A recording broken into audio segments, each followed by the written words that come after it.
Oh la vache, il pèle. Je suis encore en train de promener Maya, bien sûr. Mais il pèle aujourd'hui là. Pouf. Et en même temps, c'est rassurant. Tu vois. C'est un temps que j'aime bien, tu sais. Il y a du soleil, il fait froid. On est en février. Non, qu'est-ce que je dis? On est en fin janvier. Qu'est-ce que je raconte? Bah oui, on est le 31. Voilà. Bon, on est carrément bientôt en février, tu vois. Bon. Bref, cette introduction était totalement inintéressante. Et c'est chaud là. On a fait une version là lundi, tu sais, parce que je te dis finalement bébé est transverse et c'est pas ouf. Du coup, on a fait une version lundi qui semblait avoir quand même réussi à faire positionner bébé. Puis finalement, il s'est remis en transverse. Puis finalement, il a l'air de bouger. C'est horrible. C'est horrible parce qu'il y a un vrai enjeu de césarienne programmée ou pas, tu vois. Et c'est un vrai gros sujet pour Noëlla de pouvoir vivre un moment plus physiologique que ce qu'on avait vécu. Et c'est chaud parce que tu vois, depuis le début de cette grossesse, il y a vraiment c'est des montagnes russes, quoi, tu vois. Et des montagnes russes sur lesquelles nous on ne peut rien en fait, tu vois. Et ça me fait vraiment aussi, tu vois, réfléchir à cette médicalisation de la grossesse, de la naissance, parce que finalement, tu vois, peut-être que si on avait été moins médicalisé en début de grossesse, ben on n'aurait pas eu cette erreur médicale, on n'aurait pas eu tout ce stress pour rien, et on n'aurait pas entamé notre capital confiance et sérénité autant. Et en même temps, bien entendu, si jamais il y avait eu un truc avéré, on aurait été bien content que ce soit détecté. Donc c'est pas, y a rien d'absolu dans ce que je dis. Hein. C'est juste un ressenti à l'instant T de notre vécu, quoi. La médicalisation, elle n'est pas là pour rien, mais un vrai point, tu vois, je trouve, qui est vraiment mis de côté, c'est la santé mentale des parents, des futurs parents, quoi. Clairement, tu vois.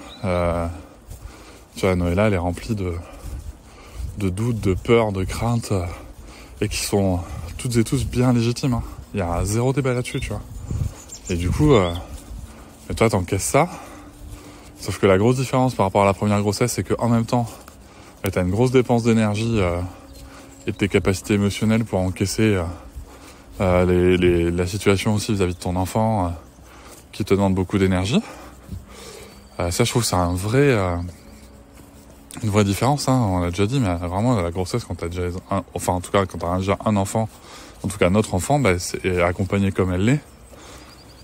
C'est vraiment très différent et c'est vrai que moi, tu vois, je me retrouve un peu dans cette situation où ok, donc faut accueillir, c'est important, c'est le rôle de soutien et accueillir ce que ressent Noëlla et tout, avec parfois des moments de limite, hein, où juste je peux pas en fait. Et c'est là où tu te dis, ok, mais en fait, du coup, qui accueille ce que moi j'ai à accueillir, tu vois. Alors, j'ai la chance d'avoir pas mal de ressources intérieures et un parcours sur le sujet, donc ça va, tu vois, je m'en sors bien. Et puis j'ai aussi des amis à qui je peux en parler. Mais c'est là où je me dis vraiment, tu vois, c'est tout l'intérêt d'une personne comme une doula ou un doulo, quoi. C'est le fait de pouvoir échanger, parler de ses craintes, pouvoir avoir quelqu'un qui n'est pas ton ou ta partenaire, avec qui tu peux décharger tout ça, dans le respect bien sûr de tes choix, de l'écologie de tes choix vis-à-vis de la grossesse et tout, et de la naissance. Et là je vois vraiment l'intérêt. Alors je parle de doula doulo, mais je pense aussi que ça pourrait être hyper intéressant, qu'il y ait vraiment des séances de psy qui soient prises en charge spécialement, tu vois, sur la périnatalité, quoi, sur la préparation à la naissance et tout. J'en avais déjà parlé pour un premier enfant, mais je constate qu'en fait, pour un deuxième aussi, notamment selon comment se passe la grossesse, tu vois, aller faire un tour chez le psy pour dire ce qu'on a à dire, décharger ce qu'on a à décharger, je pense que c'est un vrai sujet. Et ça veut pas dire qu'on a un problème, attention, parce que tu sais, en France, on a vraiment cette vision on va consulter un pro de santé, même de santé mentale, que qu'on a un problème. Je pense que là, il y a un vrai sujet de prévention justement des problèmes, avec des possibilités de voir des psys pour parler de ces sujets-là. Faudrait que je regarde si c'est le cas en PMI. Tu vois, j'ai même pas regardé. Je sais pas si les PMI... Je sais pas si les PMI peuvent prendre en charge ce genre d'accompagnement. Faudra que je regarde. Mais tu vois, la santé mentale dans ces périodes-là, c'est un vrai gros sujet parce qu'en plus, on va savoir dans quel état tu arrives à la naissance, quoi. Dans quel état mental et psychique tu arrives à la naissance, quoi. Donc c'est vraiment important. Et bon, enfin bref. Donc on est en train de se préparer à tout en fait. Au deuil d'un accouchement qui au moins démarrait de manière physiologique si jamais ça finit en césarienne programmée.